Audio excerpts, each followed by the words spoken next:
Ambato es la gran ciudad y yo nací en este enorme corazón. Hoy renace la esperanza de ver Ambato mejor. Trabajando, construyendo, Ambato mi gran ciudad. Es aquí donde yo quiero vivir. Productiva, generosa, mi gente mi gran ciudad. Siempre amable, sin fronteras, mi ciudad. Ambato es la gran ciudad y yo nací en este enorme corazón. Hoy renace la esperanza de ver Ambato mejor. Trabajando, construyendo, Ambato mi gran ciudad. Es aquí donde yo quiero vivir. Productiva, generosa, mi gente mi gran ciudad. Siempre amable, sin fronteras, mi ciudad. Ambato es la gran ciudad y yo nací en este enorme corazón. Hoy renace la esperanza de ver Ambato mejor. Trabajando, construyendo, Ambato mi gran ciudad. Es aquí donde yo quiero vivir. Productiva, generosa, mi gente mi gran ciudad. Siempre amable, sin fronteras, mi ciudad.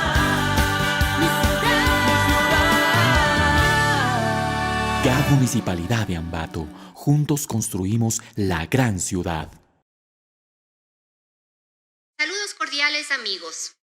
A nombre de la Municipalidad de Ambato y su Dirección de Cultura y Turismo, les damos la cordial bienvenida al primer webinar dentro de la programación Ambato en el Bicentenario, que será transmitido desde el Museo Juan Benigno Vela, un lugar patrimonial donde se respira el espíritu del tercer Juan de Ambato, quien fue reconocido por llevar en su mano la pluma de la libertad y en su corazón el amor por su pueblo.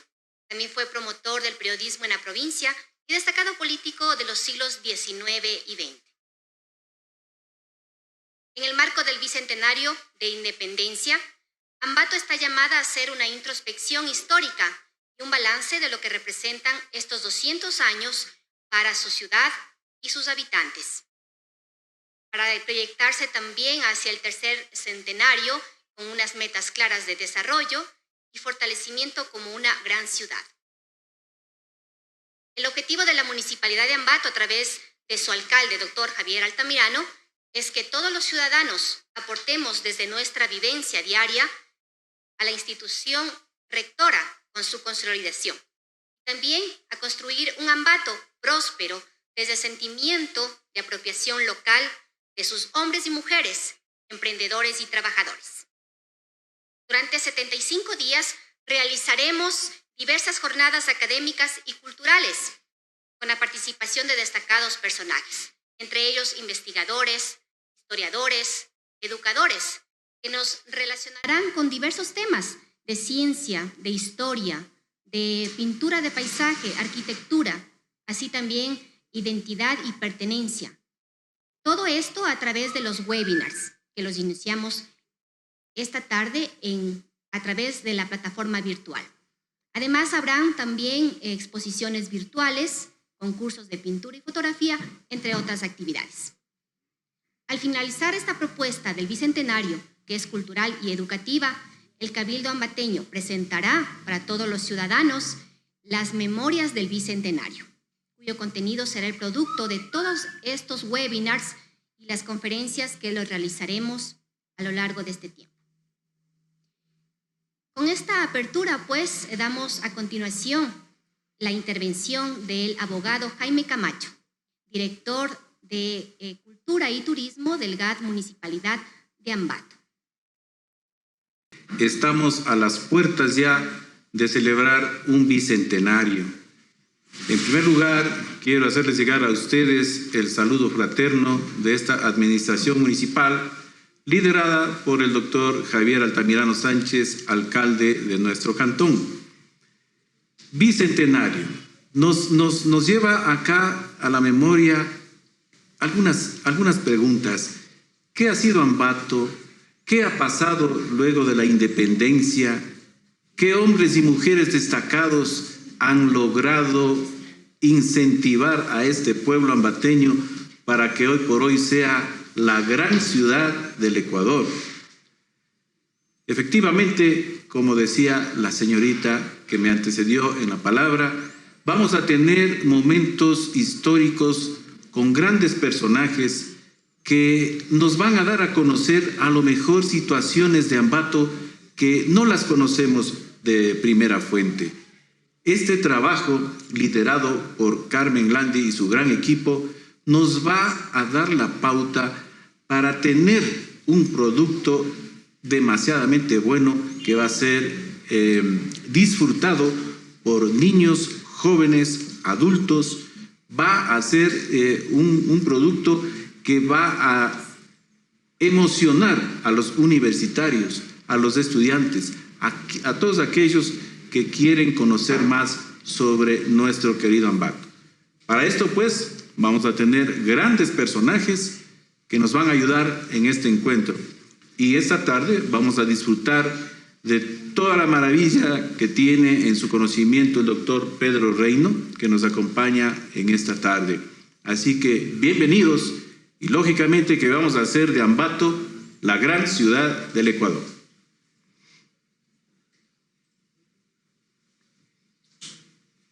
Le agradecemos la participación al abogado Jaime Camacho.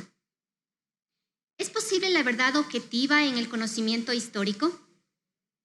Para despejar esta interrogante, empezamos la primera exposición con nuestro invitado especial, el doctor Pedro Reino, historiador y cronista de Ambato, quien ya está acompañado de la magíster Carmen Landi, coordinadora del proyecto Ambato en el Bicentenario. ¿Qué pasaría si un día despertamos dándonos cuenta de que somos mayoría? ¿Qué pasaría si de pronto una injusticia, solo una, es repudiada por todos, que somos todos, no unos, no algunos, sino todos? ¿Qué pasaría si en vez de seguir divididos nos multiplicamos y sumamos y restamos al enemigo que interrumpe nuestro paso? ¿Qué pasaría si nos organizáramos y al mismo tiempo enfrentáramos sin armas, en silencio, en multitudes, a millones de miradas la cara de los opresores, sin vivas, sin aplausos, sin sonrisas, sin palmadas en los hombros, sin cánticos partidistas, sin cánticos? ¿Qué pasaría si yo pidiese por vos que estás tan lejos y vos pidieses por mí que estoy tan lejos y ambos por los otros que están muy lejos y los otros por nosotros aunque estemos lejos? ¿Qué pasaría si al grito de un continente fuese el grito de todos los continentes? ¿Qué pasaría si pusiésemos el cuerpo en vez de lamentarnos? ¿Qué pasaría si rompemos las fronteras y avanzamos? Y avanzamos, y avanzamos, y avanzamos. ¿Qué pasaría si quemamos todas las banderas para tener solo una, la nuestra, de todos? O mejor ninguna, porque no la necesitamos. ¿Qué pasaría si de pronto dejamos de ser patriotas para ser humanos? No sé. Me pregunto yo, ¿qué pasaría? Mario Benedetti.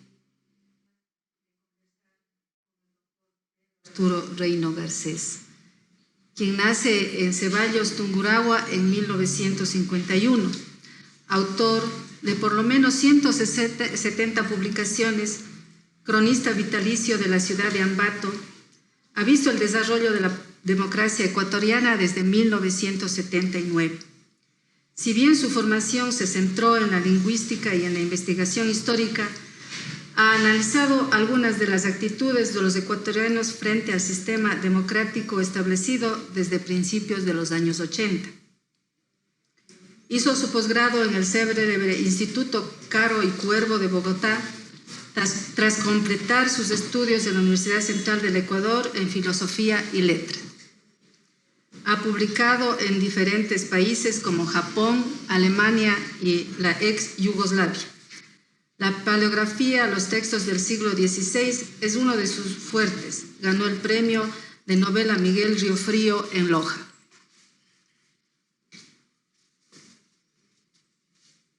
En este sentido y desde esta perspectiva, Pedrito, nosotros quisiéramos darle la bienvenida y preguntarle, sabemos que su inclinación dentro de su proceso de investigación histórica ha sido indigenista, está siempre hablando y se va contra el statu quo.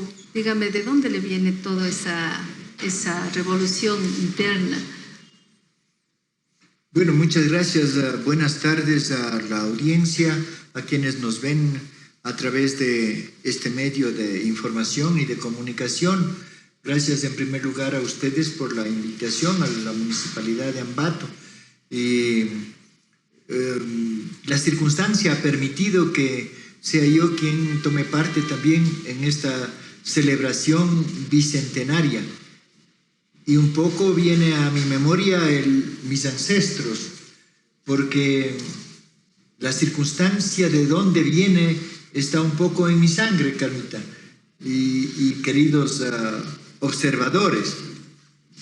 Algún soldado desconocido que vino con Bolívar y con los soldados de Sucre se quedó en Huachi. Este es mi ancestro. Traía a lo mejor todos los sueños, las ilusiones de ver libre al continente. ¿Quién sabe qué torturas habría sufrido, qué problemas habría tenido en la vida colonial mi ancestro, mis tatarabuelos, tal vez en la cuestión de una cuarta o quinta generación que me antecede?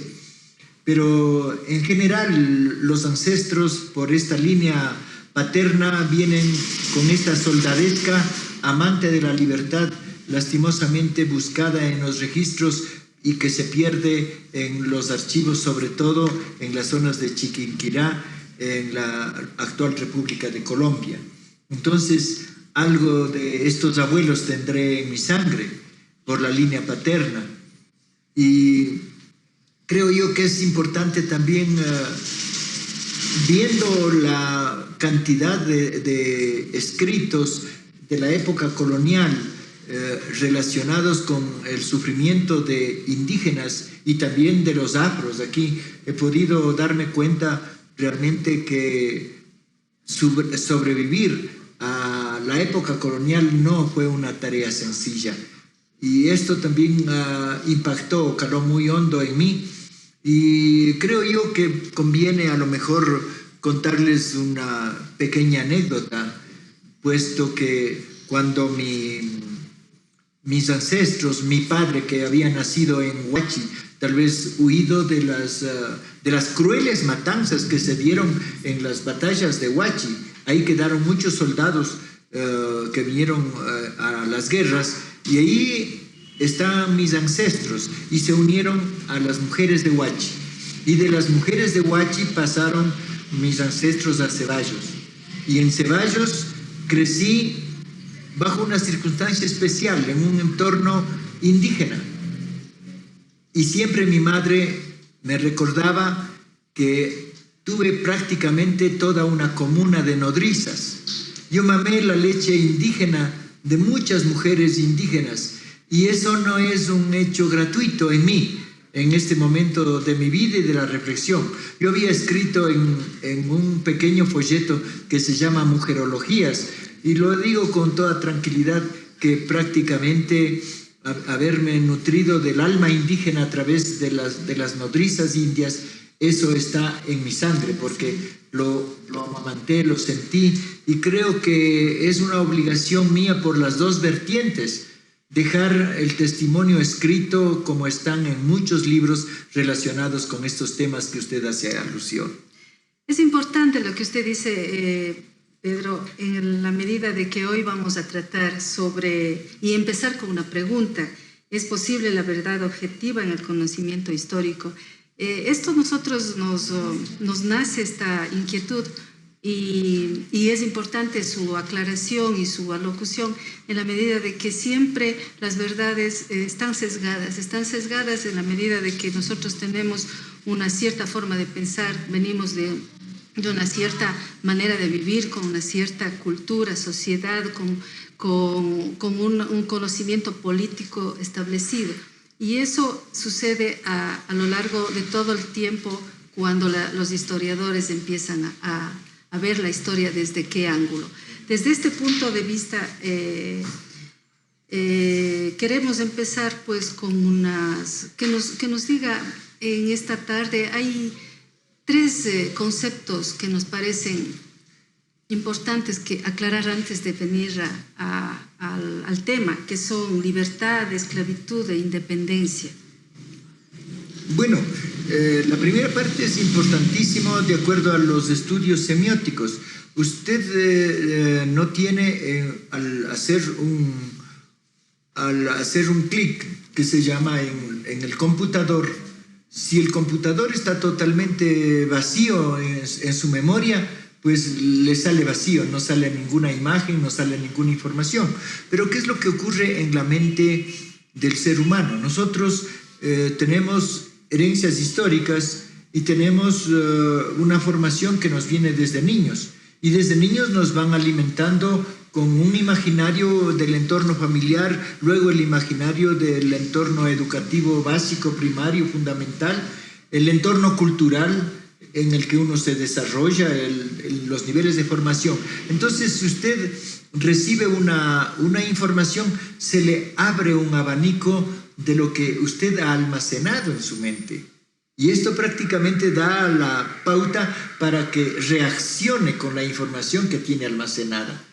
Entonces, la semiótica da a entender que es el almacenamiento del receptor el que reacciona frente al estímulo de un emisor. Así es. El emisor está, en este caso, usted preguntándome qué es lo que ha ocurrido. Yo creo que en mi cabeza estará, o en la cabeza de muchos historiadores, estará su formación y tienen derecho a su plena reacción. Entonces tenemos que ver qué tipo de objetividad demuestra. Pues ahí el concepto de objetividad entra en su relatividad, definitivamente entra en su relatividad. Ahora, el hecho histórico, el suceso como tal, y que depende, si uno solamente cuando es testigo del suceso puede tener una información de primera mano, pero si usted recibe una información de segunda mano, piense cuántas cosas pueden estar ahí. Lo que pasa con los cronistas de la época de la colonia. Ellos escribieron, pero escribieron también unos por haber participado y otros por obedecer a intereses de favorecer a quienes les estaban teniendo con la función de cronistas. Entonces ya empezamos nosotros con la problemática, pero es importante contrastar. Yo creo que la historia en definitiva merece ser contrastada. Por eso, para llegar a la pregunta, a la segunda parte de su pregunta, viene pues a nuestra memoria el hecho de definir la conceptualización de independencia y de libertad. Yo creo que son dos conceptos totalmente diferentes. Me puedo valer de los diccionarios, del diccionario de la Real Academia o los diccionarios varios que pueden enfocar, diccionarios de filosofía, para mejorar el criterio que yo tenga. Pero, por ejemplo, el concepto de lo que estamos celebrando, 200 años, dice de independencia. Entonces, lo curioso es que la palabra independencia deriva de otro concepto que era el que imperaba en la época colonial, la dependencia. La dependencia es un concepto que tiene que ver con la burocracia. Usted es dependiente de, sobre todo en el plano burocrático administrativo. Y depender de quiere decir obedecer a. Entonces usted tiene necesidad de obedecer a alguien, y que en este caso no puede ser solamente la ley, sino también a quien está investido de esa posibilidad de hacer ejecutar una ley. Entonces, los próceres nuestros y la administración colonial básicamente procuró una independencia para zafarse de la estructura administrativa de la monarquía española y de la monarquía europea en general. Entonces, este concepto no es equiparable al concepto de libertad. En mi opinión, ¿quiénes necesitaban en cambio libertad? Los que necesitaban libertad eran, igual vamos al otro concepto, eran los oprimidos, los que quedaron esclavizados. Porque no hay libertad, la libertad es una posibilidad de un libre albedrío. Entonces, ¿quiénes estaban en esa condición de no tener la libertad, de ser al extremo hasta vendidos, como lo fueron los negros y los indígenas en América? Fueron los negros y los indios. Vinieron los españoles, esclavizaron y los condujeron a un criterio de la esclavitud. Entonces los esclavos son los que gritan y pugnan no por tanto por la independencia, sino por su libertad. Es decir, el concepto es más filosófico. El concepto tiene que ver más con la espiritualidad, con que les dejen hacer lo que realmente es el ser humano. Entonces el ser humano en sí nace libre por el principio. Entonces el concepto de libre albedrío, el concepto de libertad estaba en manos de los esclavizados, en poder de los esclavizados, y ellos estaban luchando no por ser burócratas. Y entonces ahí hay un encuentro de dos versiones, dos conceptos fundamentales. Los independizadores, más intelectualizados, diríamos, estaban más interesados en zafarse de la administración. En cambio, los esclavos querían algo más profundo. Querían a la vez zafarse de las leyes y a la vez decir que nacieron libres y que nacieron bajo una libre determinación. Imagínense lo que podría considerarse que un hijo, una negra, engendre un hijo a veces de su mismo patrón y saber que tiene que venderlo como cualquier animal.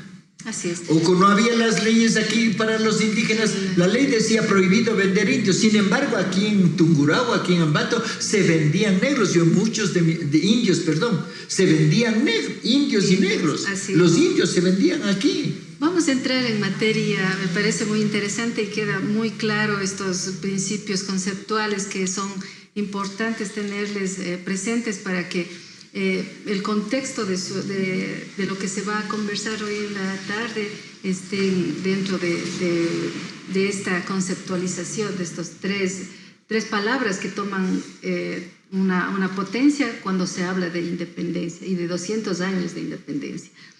La pregunta que sigue naciendo es los procesos iniciales que provocaron la independencia. Nos interesa saber cuáles son los previos, cuáles fueron las motivaciones, porque durante estos días de festejo, de celebración, se ha hablado mucho sobre las gestas libertarias y qué ha pasado en Ambato, pero es importante saber qué motivó a este 12 de noviembre, qué está detrás de todo esto. Entonces, ¿cuáles fueron lo que provocó la independencia? Yo creo que hay que mirar tal vez unos 2 o 3 puntos de análisis que a nosotros no nos han profundizado por la distancia y por la circunstancia de formación histórica y por los capítulos realmente que se dan en la educación formal. Por una parte, estamos frente a la circunstancia de enfrentarnos a indígenas, a mestizos, a cholos, a una serie de unos grados de de la escala social inventados en la colonia.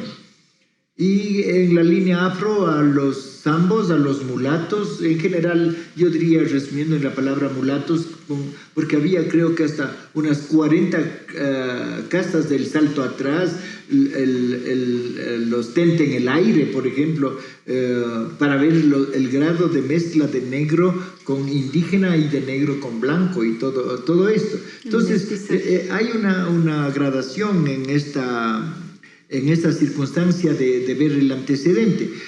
Un antecedente está en los grupos étnicos indígenas. Otro antecedente está en el estudio de la esclavitud africana. Pero de lo que estamos hablando viene un tercer antecedente también en la formación de estos grupos mestizos y en la discriminación que empieza a través de las leyes. Una de las cuestiones ya en las clases altas era el calificativo, por ejemplo, de indianos. Indianos se decía, como decir cuencano, como decir ambateño, como decir quiteño. A los indianos era un nacido en Indias, pero el indiano era visto bajo el hombro.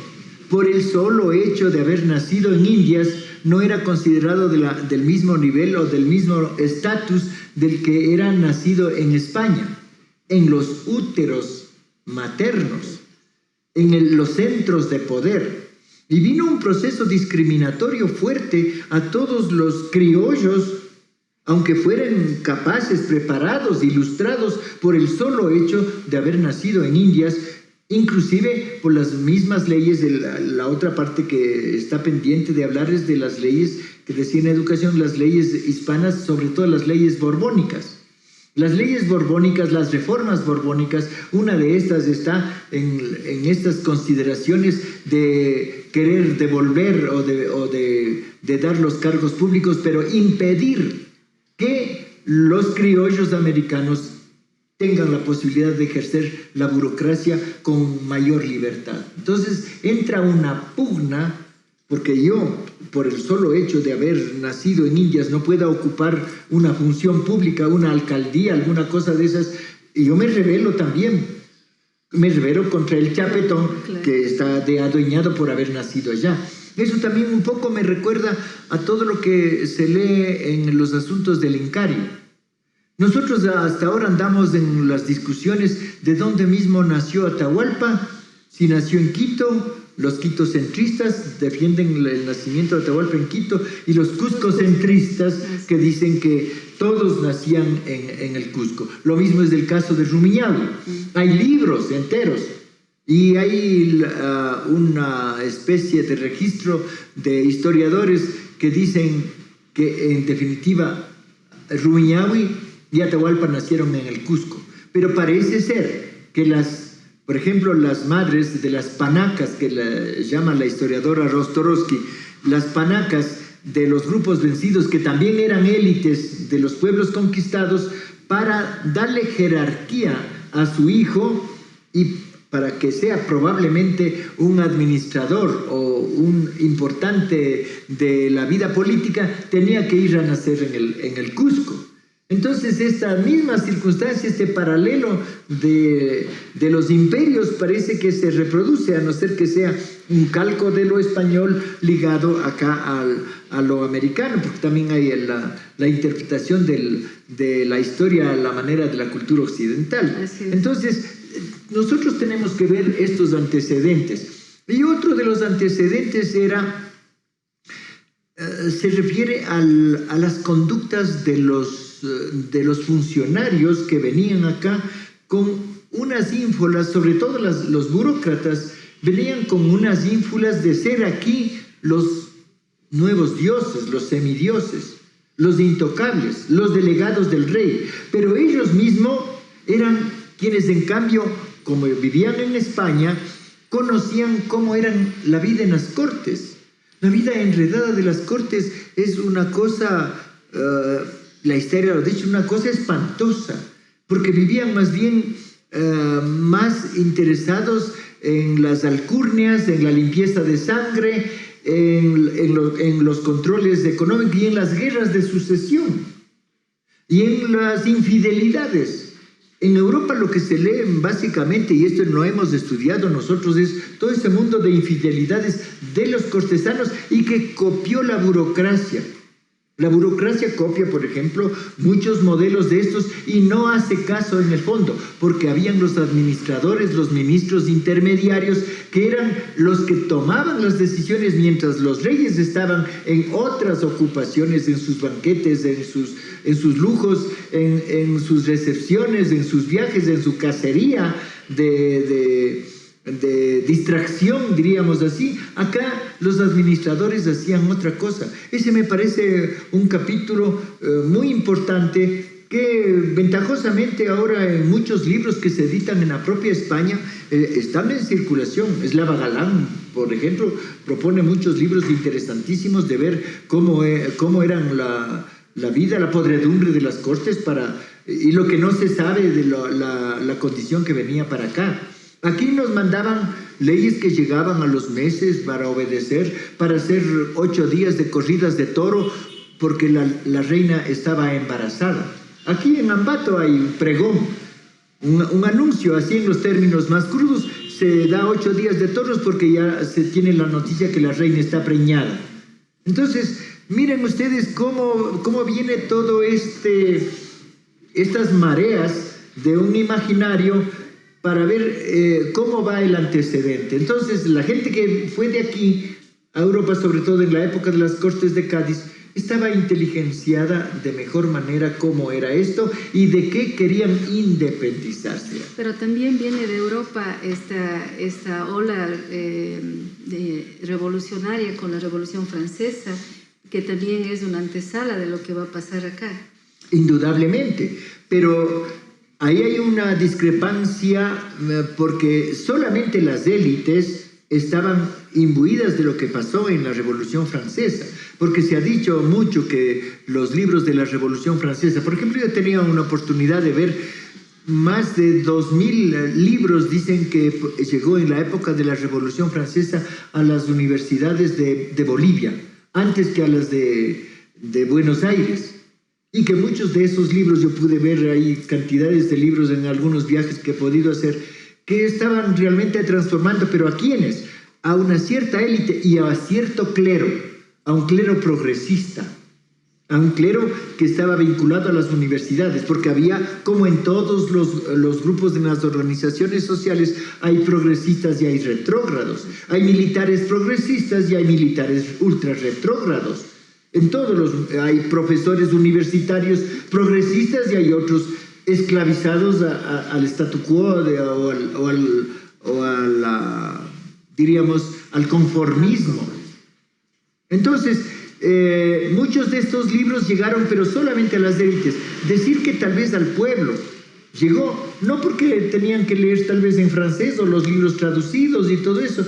Eso, de acuerdo a algunos observadores, algunos criterios, vendría a ser uno de los mitos. Pero yo creo que lo que más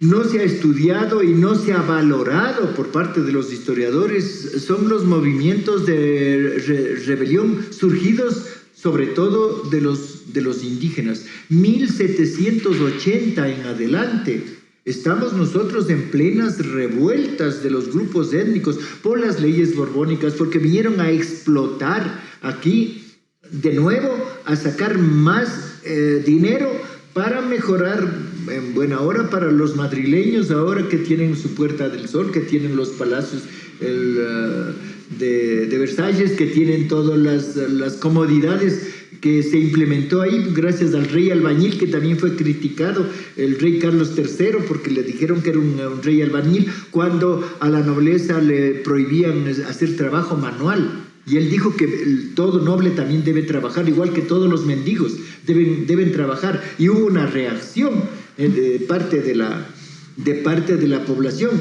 La discriminación es un arma bien sutil, es un aguijón que pega y duele mucho cuando a usted le dice, usted es noble y cómo así que está agarrado el escoba y barriendo la casa, ¿por qué no paga un esclavo? Hasta ahora se oye esas cosas en nuestro medio, ¿Qué le pasa a usted? No tiene quien le haga esos trabajos, ¿no? Bueno, en todo caso, esas circunstancias son también importantes para ver entre las múltiples razones que tendríamos para estudiar los antecedentes de esta transformación. Pero como estamos viendo, serán, por una parte, desde el ángulo de los sometidos, del ángulo de los resentidos indianos americanos y también de la presión de la burocracia peninsular que llegaba acá a hacer de las suyas. Una de las cuestiones importantes que cuenta, por ejemplo, el historiador Jorge Núñez, a quien le hacemos un homenaje recientemente desaparecido. Él relata la llegada de García León y Pizarro a Quito como presidente de la Real Audiencia.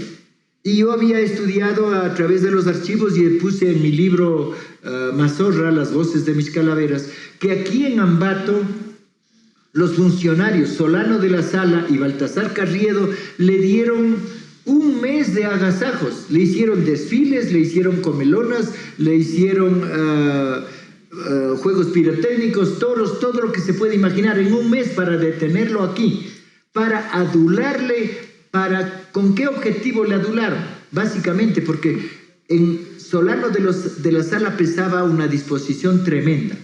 Él había sido confinado a vivir en las zonas de Ambato y sus términos. Él estaba viviendo prácticamente en Latacunga, en la hacienda que después fue de Rodríguez Lara en los alrededores de Pujilí. Él estaba viviendo ahí y él dice que recogió la suma de 30,000 pesos extorsionando a toda la población para poder entregar al comisionado, al nuevo presidente de la audiencia y poder sobornarlo y levantar y hacer que le levante el confinamiento que tenía. Es decir, fue una pugna, una lucha de intereses que a lo mejor ni el otro no se dio cuenta en qué redes cayó. Pero García León y Pizarro, que llega con su familia, con su esposa que era muy astuta y pedía dinero a todo el mundo hasta que le hizo dar un bastón de oro al marido, a todos los interesados en los cargos burocráticos. Es decir, la corrupción que dicen que ahora es cosa moderna, cosa reciente. Como dicen los españoles, los hispanoamericanos son muy bebés en corrupción. Todavía llevan la plata en costales cuando pueden hacer transferencias bancarias. Entonces son otras cosas. Claro. La corrupción ha existido siempre. Lo que decía Nicolás de Maquiavelo es parte de la condición humana. Indudablemente. Entonces, mire usted, García León y Pizarro, y a través de la esposa le hacen dar nombramientos para su tierno hijo de capellán en Guayaquil. O sea, se distribuían los espacios donde había el dinero, donde había la posibilidad de explotación, y eso está constando pues en la historia. Yo creo que hilvanar la historia desde varios puntos de esta focalización es aprovechar estos espacios del Bicentenario para decir, mire, esto también es parte de la historia, o esto no se ha contado. No se ha contado. Cuando yo le escucho todo este conocimiento que nos da a conocer usted, uno se entiende que usted rompe los paradigmas de la historia institucional, la que nos han contado en las escuelas con la que nosotros hemos crecido, ¿no? Con unos imaginarios que hoy por hoy hay una corriente también de historiadores que están rompiendo con esos estigmas y dándonos a conocer estos otros lados de la historia. Por el otro lado también la política colonial, ¿qué pasaba? Se manejaba más emocionalmente que legalmente. Los intereses personales y sus compromisos primaban, ¿no es cierto? Y la pugna de criterios de autoridades, virreyes y miembros de la corte dio lugar al primer grito de independencia. Cuéntanos sobre eso. Sí, en realidad es curioso. Yo me remito un poco a lo que hicieron los hermanos Pizarro. Decimos por lo general que Quito es luz de América porque dio el primer grito de la independencia. pero hay otros movimientos previos. Y eso estamos hablando desde el punto de vista de los mestizos criollos, de los que estaban interesados, vuelvo al principio, ¿no?, en la administración política, cansados de la administración que venían a través de los comisionados desde España, desde las Cortes. Pero el movimiento del Socorro, por ejemplo, en Colombia, o los movimientos que se dieron en el Alto Perú, después Bolivia, el movimiento de Túpac Amaru. Entonces, todos estos movimientos previos están anclados, están enraizados a ver que había mucha inconformidad. Y la inconformidad está dada también por la distancia. Le decía hace un momento, los hermanos Pizarro, sobre todo Gonzalo Pizarro, después en la batalla de Iñaquito, por los años 1540, por ahí, apenas entrando diríamos, a la posesión de estas tierras, ya se rebelan contra el rey de España y matan al virrey y le cortan la cabeza al virrey Blasco Núñez de Vela. Tengo una tentación muy grande de hacer tal vez el libro mío número 171, que se llame La cabeza del virrey, porque realmente es curioso de ver cómo la gente que vino en pos de la conquista y de la colonia prácticamente vino atada a medias a América por las disposiciones peninsulares, y acá prácticamente el rey estaba muy lejos, y por más buenas leyes que hacía, aquí nunca se cumplieron. Entonces ellos quisieron instaurar en estos espacios una administración directa acorde a sus propios intereses. Entonces desde allí arranca el proceso, el suceso, pero hay que ver que en ellos, en cambio, está todo este imaginario que hablamos al principio, todo un esquema de pensamiento, y tenían el antecedente de cómo hicieron con los moros. Todo el calco de cogerlos, someterlos y esclavizarlos. Entonces, para el indígena eso no significa nada, porque venían con el esquema y el proceso de esclavitud, el proceso del concepto medieval, de todos estos mayorazgos, de tener la tierra en absoluto control con la población incluida, es un calco que ellos lo traían y lo tenían pensado, pero no querían tener la dependencia del rey. Entonces todo este proceso se ve claramente que ha estado latente básicamente en el esquema que trajo la mentalidad del conquistador, que fue una mentalidad de fundador, de beneficiario de la burocracia. ¿Por qué fundaban pueblos en América? Fundaban como se funda Santiago de Guayaquil, como se funda San Francisco de Quito, es decir, hacer un acta. Muy leguleyos, ¿no? Yo llego a Quizapincha y desde Quizapincha voy a fundar Quito, pero ya Quito es mío, no conocían ni por dónde eran, ni los límites, ni los linderos. Entonces ahí también nos inventaron el Tahuantinsuyo. Nos dijeron, este es todo el imperio de los incas. A donde no habían llegado los incas, los españoles pusieron los límites. Ese es otro de los mitos que tenemos en nuestra etnohistoria. Y esos hemos consumido.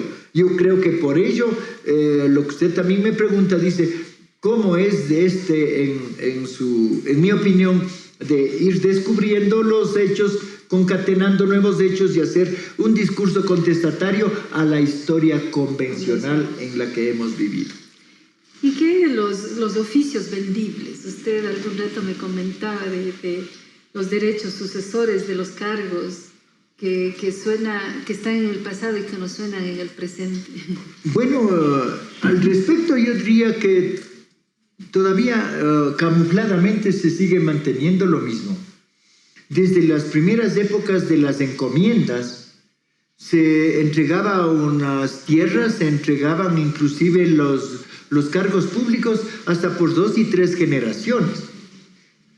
Los oficios eran vendibles porque Eran una forma de ingreso para, según dice la historia, para que los reyes de España tuvieran dinero, y sobre todo los reyes europeos, diríamos, en general, para básicamente lo que desperdiciaron la plata es en las guerras, para mantener sus guerras y para mantener el estatus con toda la problemática que tenían en Europa. Entonces, vendían los cargos. Hasta los cargos, aquí en Ambato hay cargos de alguaciles que eran vendibles. Entonces usted compraba y después, cuando ya quería retirarse, le ponía como alternativa la venta directa a su hijo o a un pariente, a un sucesor vinculado a la familia. Perdón. Entonces tenía usted la opción de comprar el cargo. Los notarios, los escribanos eran oficios vendibles. Entonces tenían asegurado el futuro. Vienen las reformas de Carlos III y dice que ya no se vendan. Entonces hay una lucha. Vienen desde todo el siglo XVIII, prácticamente está en que dan una disposición, se contradice, la burocracia es así, se contradice, vuelven a hacer las reformas del caso. Y de lo que he estado leyendo hay una serie de contradicciones. No hay una ley que diga ya de aquí se vende o se deja de vender. No pasa eso. Pero yo lo que quisiera sacar en claro es que, por ejemplo, en las leyes contemporáneas dice que hay que evitar el nepotismo. Todas las instituciones nuestras dicen que está escrito. Pero yo quisiera que se vea realmente cómo se camufla el nepotismo. El nepotismo se camufla porque usted puede poner a un funcionario en una institución y poner a un pariente en otra institución. Poner a uno en un ministerio y a otro poner de juez. Entonces, todo está prácticamente amarrado entre las castas de poder. Y eso no es culpa de las clases bajas. Yo creo que hay que tener muy claro que la mayor parte de la culpabilidad tiene nuestro sistema educativo. Porque la gente que tiene dinero, la gente que tiene posibilidad, puede educarse. Hay lo que se llama en el siglo XVIII mismo el despotismo ilustrado. Que yo digo que ahora podríamos calcar y decir que hay nepotismo ilustrado. ¿Por qué?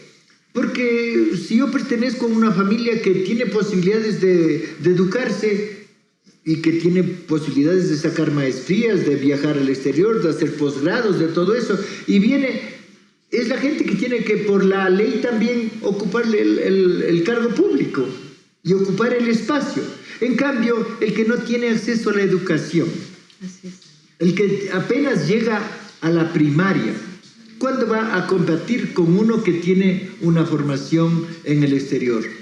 En el caso de los ecuatorianos, hay mucha gente, yo he hablado con algunos funcionarios del nivel de la presidencia de la República, y dicen, mi hijo está educándose desde la primaria, en algunos casos, haciendo los intercambios y las pasantías en Europa, porque tiene que llegar algún día a ser presidente o ministro de esta República. Tiene que llegar a ser presidente del Ecuador. Y para que llegue a eso, tiene que estudiar en Harvard, tienen que estudiar en Inglaterra, tienen que estudiar en Bélgica, tienen que estudiar donde sea, y está bien, eso no está mal. Pero las élites ya saben que el nivel de formación tiene que darles el estatus para ocupar los espacios. En cambio, la gente de bajo nivel, la gente que al menos en el siglo XIX tenía dos opciones, o hacerse policía o entrar al ejército.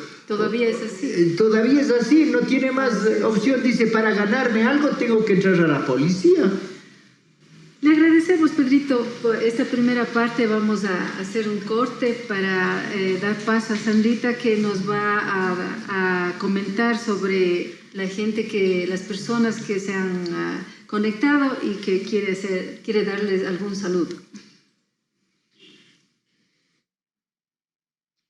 Claro que sí, Carmita, qué gusto. Bueno, estamos aquí compartiendo desde la Casa Museo de Juan Benigno Vela.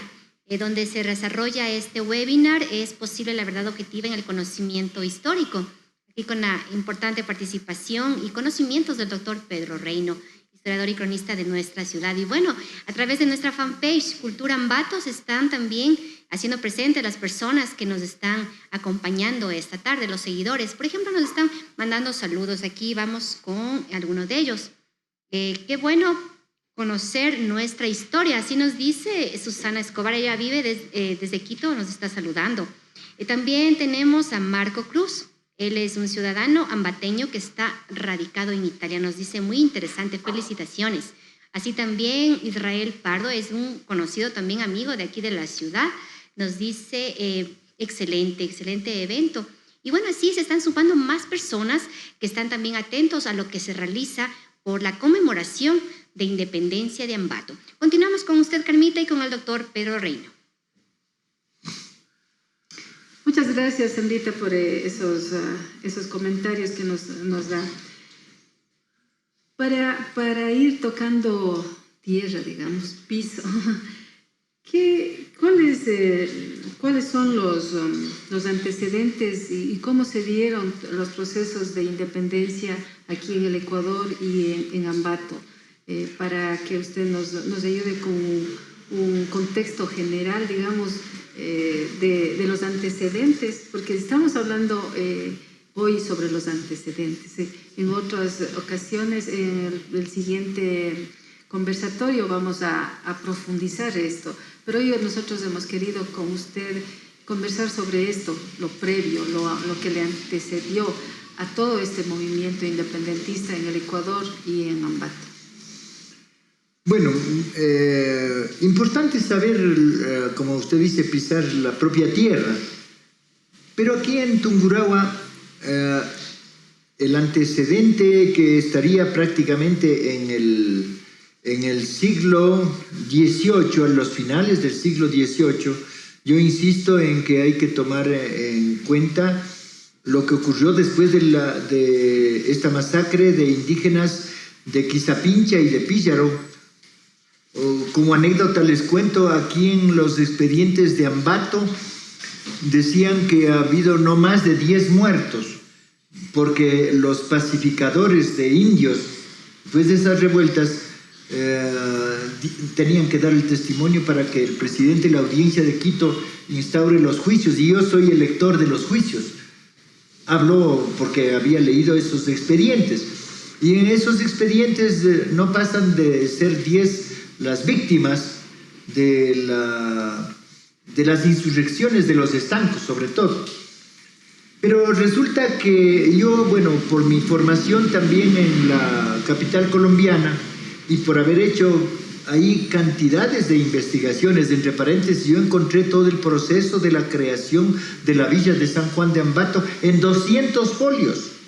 Aquí hay apenas en el libro rojo unos muy pocos folios, y hay más información sobre las cuestiones de los terremotos y la quitada de tierras a los indios de Quizapincha. Pero en Bogotá, por una casualidad, en los legajos que no vienen al caso, encontré todo el proceso de la erección de la villa de San Juan de Ambato, con más de 200 folios que yo los traduje y está publicado en un libro. Ahí está inclusive las peticiones que hacen hasta los caciques indígenas y toda la gente en definitiva. Entonces, yo he sido un asiduo visitante e investigador del Archivo General de la Nación en Bogotá. Muchos de los documentos de la vida colonial del Ecuador, y en particular de esta zona de Ambato, están en Bogotá. Y me voy y digo, páseme la parte de Quito, de Ecuador, y la parte de Tungurahua, donde tienen amarrados los legajos. Y en esto, hablando de la masacre de Píllaro y de Quizapincha, yo quería ver del levantamiento de los estancos, y ahí encontré que prácticamente el informe, y que hay unos caciques indígenas que hicieron el viaje que se hacía prácticamente en 2 meses, en 3 meses se hacían para llegar a Bogotá. Se fueron unos caciques a presentar la denuncia directamente al virrey. Y ahí está el expediente, que no lo pude traer todo. Ahora, gracias a la tecnología, a lo mejor podría hacerse una nueva reinvestigación. Pero ahí dan los 400 masacrados de Píllaro en el Culapachán, que quedó prácticamente sembrado de cadáveres. Y los de Quizapincha, Solano de la Sala, que hablamos hace un rato, y Baltasar Carriedo hicieron un saqueo general de todos los ganados, es decir, las vacas, las ovejas, las mulas, los caballos que eran valiosos, y toda la producción de trigo, de cebada, trajeron indígenas de la zona del Quilotoa, de la zona de Pujilí, al mando de Solano de la Sala, para que sean los que carguen o lleven y arreen todos los bienes que tenían los de la zona de Quizapincha y de Píllaro. Está relatado en mi novela Mazorra, Las voces de mis calaveras. Es interesante que la gente leyera esos datos para que se dé cuenta lo que ocurre. Entonces ahí está un número diferente de muertos. Entonces, un antecedente. Este antecedente es fundamental aquí en Tungurahua, porque generó un resentimiento. Y estos resentidos de aquí de Tungurahua se unieron obviamente por las circunstancias, como así pasa en la condición humana, a los que estaban captando o queriendo captar el poder sectorial. Porque la historia ya sabemos, y todo el mundo lo cuenta, de que aquí las familias de los Flor, que vinieron del norte de la provincia de Imbabura, los Ehues, que eran enhacendados, las dos familias fundamentales, los Vázcones, que están en la primera línea también de la época de los próceres, todos ellos, el mismo Pedro Fermín Ceballos lo cuenta porque vivió la época. Pueden releer la historia de Pedro Fermín Ceballos. Entonces toda esta gente estaba en una expectativa frente a lo que estaba ocurriendo, a este movimiento de insurgencia generalizada. Por una parte inconformes los indígenas, por otra parte inconformes los de las clases de poder. Los de las clases de poder, en cambio, estaban mirando que podían ellos pasar a la administración. Y eso es lo que pasó aquí en Tungurahua. Toda la gente que son hijos de los administradores coloniales pasan después a la función de la independencia y heredan el poder en la vida republicana. Eso no hay cómo tapar el sol con un dedo. Y muchos de ellos, digo, ya se han quedado hasta ahora. Todo el siglo XX son los hijos de las castas de poder que necesitaban el espacio para generar la administración pública. Y eso es lo que ocurre. No hay vuelta atrás, digo yo. Así es, la historia está ahí también. Hay algunas preguntas que algunas personas nos están haciendo, y a Sandrita va a dar paso. Sí, Carmita. Bueno, estamos aquí compartiendo esta interesante exposición del doctor Pedro Reina, a quien agradecemos nuevamente que esté participando en este webinar. Bueno, aquí tenemos una de las preguntas de nuestros seguidores. Dice Antonio Álvarez, ¿de quiénes nos hemos independizado? A la final, bueno, que nos conteste el doctor Pedro Reina. Bueno, la independencia es básicamente de la administración peninsular. Pero ¿quiénes se han independizado? ¿De quién sería? Porque los indígenas no se independizaron ni se liberaron. Hay que esperar a José María Urbina para que en 1860 o 51, no me acuerdo bien la fecha, pero recién ellos, gracias a Urbina, quedaron en la posibilidad de decir ya no somos vendibles, ya pasamos a una categoría de ser humano. Lo mismo les quitaron la circunstancia de tener protectores de indios. Esas protectorías de indios eran una cuestión bien curiosa, por decirlo, calificarlo de alguna manera. Usted indígena o yo indígena necesito que alguien me proteja para que me defienda de la autoridad, que terminaba siendo el compadre o el pariente. Entonces el protector de indios era el primer extorsionador. Y además el protector de indios, yo creo que en las circunstancias actuales debería por lo menos ser un bilingüe, ¿no? Y debería haber aprendido no solamente quichua, estamos hablando aquí en Tungurahua, pero diga usted con los áchilas, con los shuaras o con los cofanes, o qué sé yo, con los pastos o con los cañaris, que todavía pervivían algunas lenguas indígenas. ¿Cómo es que los protectores de indios hacían las traducciones para tener opción por sus defendidos? Entonces, las clases más bajas, las más oprimidas, no tuvieron independencia ni libertad. Las dos cosas se quedaron así. Pero fue un proceso. El proceso, yo creo que las luchas de la humanidad son procesos que van madurando. Hay fechas como que, claro, que son importantes, que marcan, pero de ahí para adelante... Sí, entonces estamos esperando que madure la idea. Lo que estamos haciendo ahora, yo creo que en este bicentenario, es aportar ideas para que se madure. Algunos han dicho ya necesitamos la segunda independencia, pero si no están preparadas las leyes, no están preparados los esquemas, no estamos preparados contra el capitalismo, por decir algo. ¿Cómo vamos a liberar si no tenemos ni la remota idea? No tenemos la tecnología. Las universidades nuestras no son generadoras de ciencia. ¿Qué propuestas nuevas tenemos para ser independientes? Estamos atrapados al sistema universal, global. Entonces, si nosotros no hacemos las propuestas, no tenemos los conceptos claros, nunca vamos a independizarnos. Proponer a un nuevo político para que diga que yo voy a hacer esto en favor de, eso es una falacia, eso es una mentira.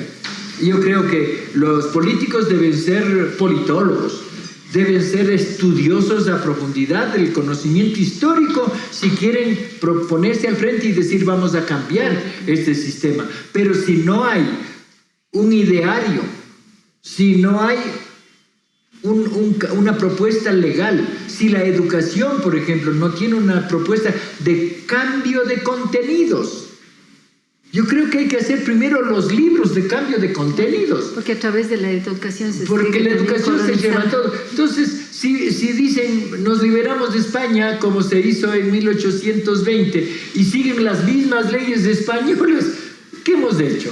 Y ahora si ahorita decimos nos independizamos, ¿de quién? De los opresores, y no tenemos las alternativas, o vamos a pelear recién por las alternativas, no acabamos.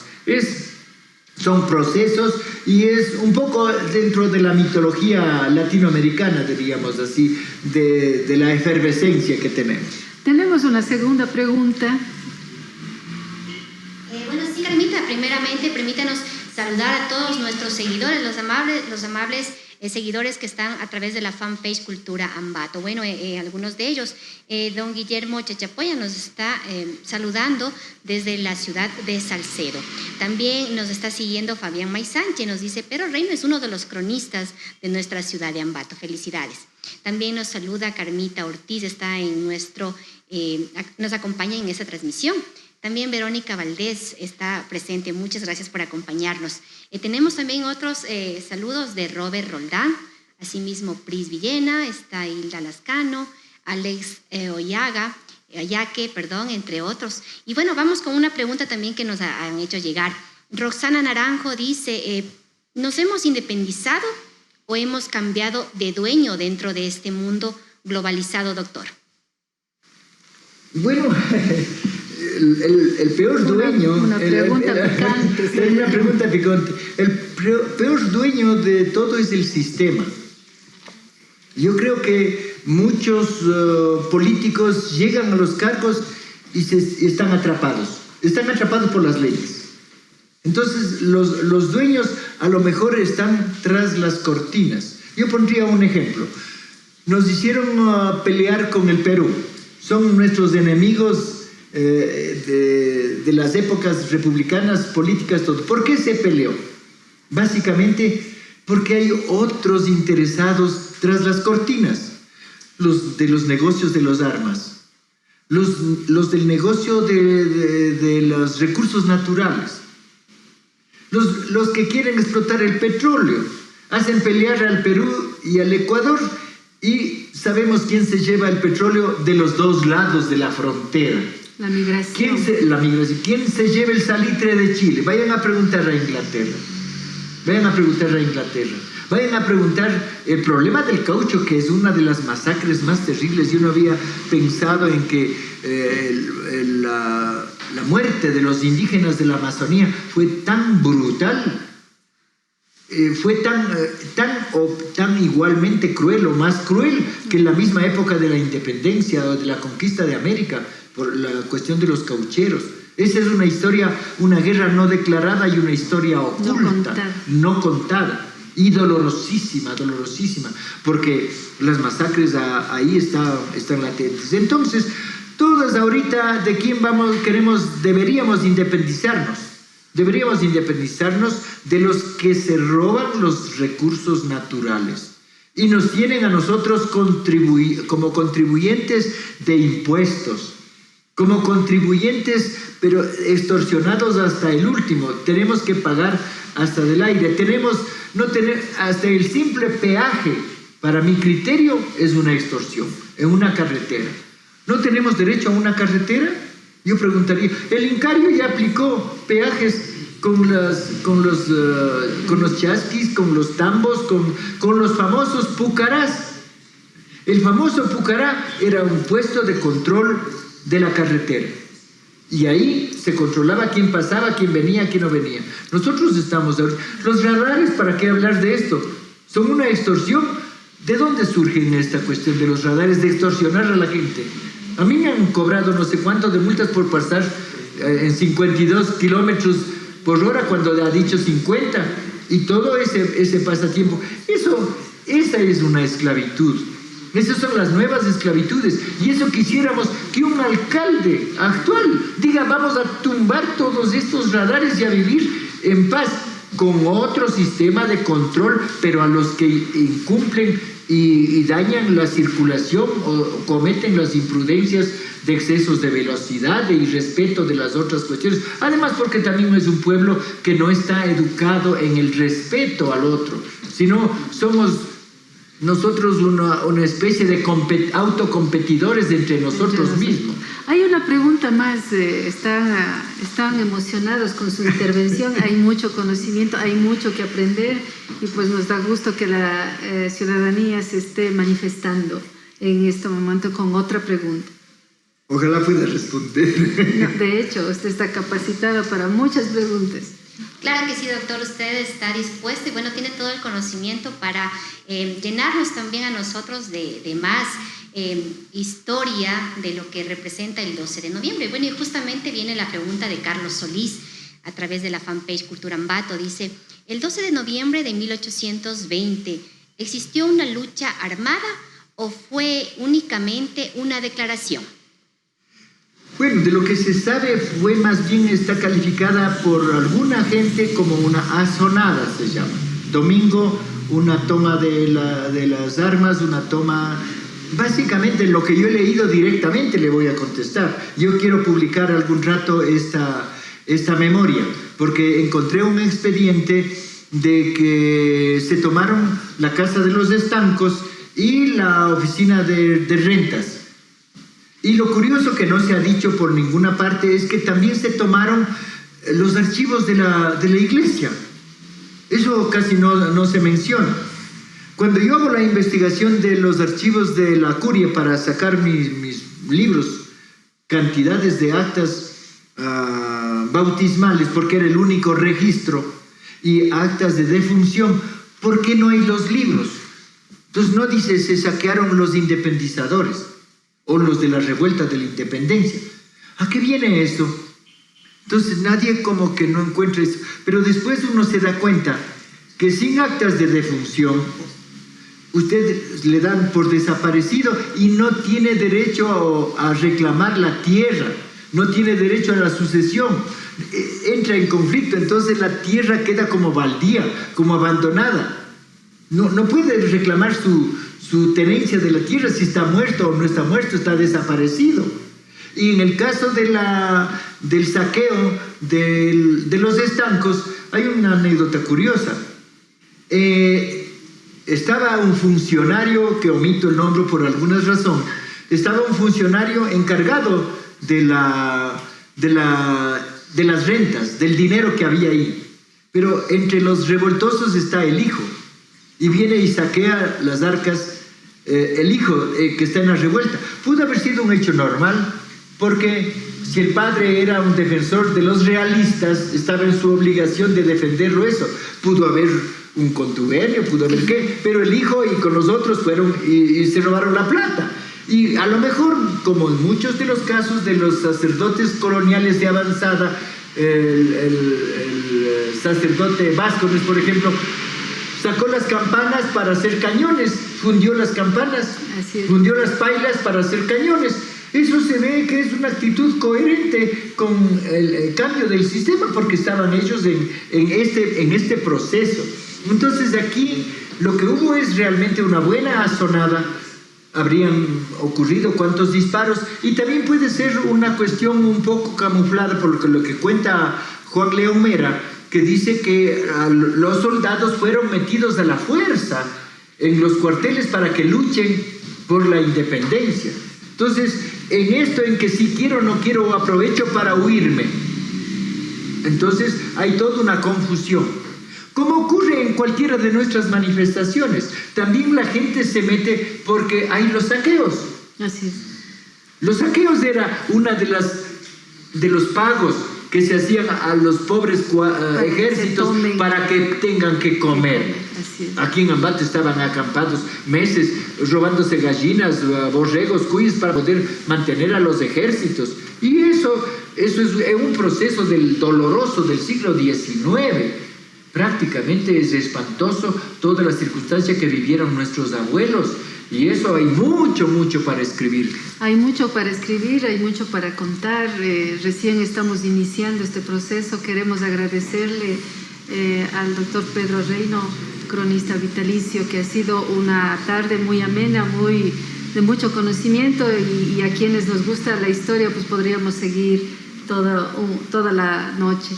Queremos pedirle pues un mensaje final sobre cómo celebrar estos 200 años, que más allá de contar la historia, como ya lo hemos dicho, queremos tomarlo como una medida, como un tiempo de reflexión. ¿Cómo usted le ve? ¿Cómo usted daría su mensaje a la ciudadanía a las puertas pues, del 12 de noviembre, que mañana tendremos esta celebración de la independencia, 200 años? Dos cosas tendría yo que se me ocurren en este momento. Estábamos hablando de los independizadores, que era la parte burocrática. Yo diría, ¿quiénes son ahora los nuevos burócratas? Son los funcionarios públicos, es una administración municipal. Le ha tocado al doctor Altamirano en esta vez. Yo quisiera que haya una propuesta, primero, una propuesta de que se celebre toda la provincia, que no sea una celebración solo del Cantón Ambato, porque esa es una cuestión ridícula.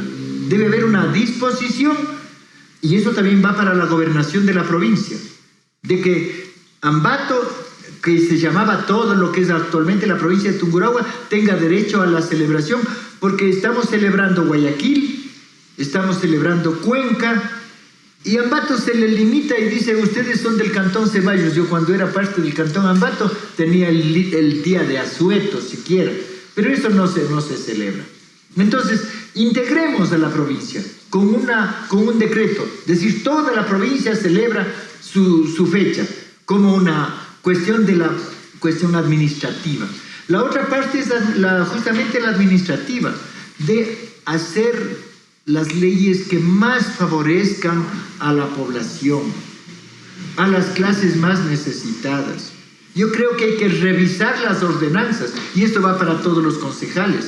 Y también la exigencia de la parte de los que no tienen o no tenemos la posibilidad de la voz, de la injerencia, porque elegimos concejales para que nos representes, pero después ellos se acomodan a las leyes.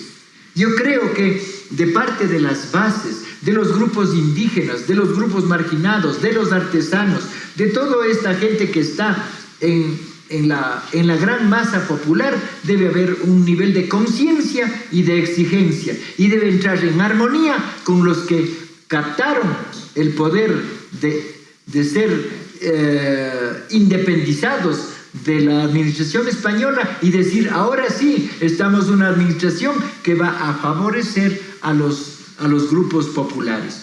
Ese sería mi mensaje a los dos bandos, para entrarnos realmente en un proceso de celebración y estar contentos unos y otros.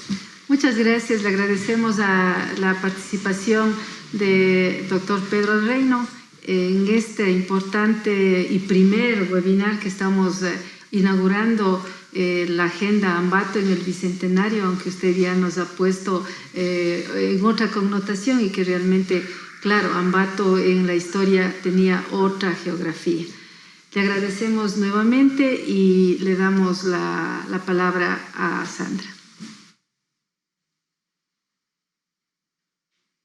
Amable audiencia, qué gusto que nos hayan acompañado esta tarde y parte ya de la noche. Pues en esta serie de webinars con este iniciamos y pues tenemos otros programas también que conciernen al proyecto Ambato en el Bicentenario. No sin antes también invitarles mañana a vivir con fervor cívico, a recordar, a reflexionar también sobre esta fecha y pues rendirle un homenaje a nuestros héroes en el 12 de noviembre. Bueno, tenemos también que conmemorar estos 200 años de independencia y así tenemos otros eventos como el día sábado, el 14 de noviembre, la recopilación fotográfica sobre la memoria colectiva desde la luz a partir de las 10 horas, eso a través de nuestra fanpage Cultura Ambato. También el día domingo 15 de noviembre tenemos la presentación del postcat y pastilla educativa relacionada a este webinar. ¿Es posible la verdad objetiva en el conocimiento histórico? Esto será transmitido a partir de las 18 horas, asimismo por esta fanpage. Y pues el día martes 17 de noviembre será nuestro segundo webinar en movimientos migratorios históricamente situados en nuestra región. El proceso libertario en la independencia. No se pierdan estos eventos. El día martes nos volvemos a encontrar a partir de las 18 horas. La cita está aquí y pues simplemente esperamos por todos ustedes para aprender un poquito más, para reflexionar, para rememorar la historia. Sin más que decirles, también recomendarles que sigamos con las medidas de bioseguridad por el tema de la pandemia. Nos veremos pronto, amigos. Muchas gracias. Ambato es la gran ciudad y yo nací en este enorme corazón. Hoy renace la esperanza de ver Ambato mejor. Trabajando, construyendo, Ambato mi gran ciudad, es aquí donde yo quiero vivir. Productiva, generosa, y que de mi gran ciudad, siempre amable, sin fronteras, mi ciudad. Ambato es la gran ciudad y yo nací en este enorme corazón. Hoy renace la esperanza de ver Ambato mejor. Trabajando, construyendo, Ambato mi gran ciudad, es aquí donde yo quiero vivir. Productiva, generosa, y que de mi gran ciudad, siempre amable, sin fronteras, mi ciudad. Ambato es la gran ciudad y yo nací en este enorme corazón. Hoy renace la esperanza de ver Ambato mejor. Trabajando, construyendo, Ambato mi gran ciudad, es aquí donde yo quiero vivir. Productiva, generosa, y que de mi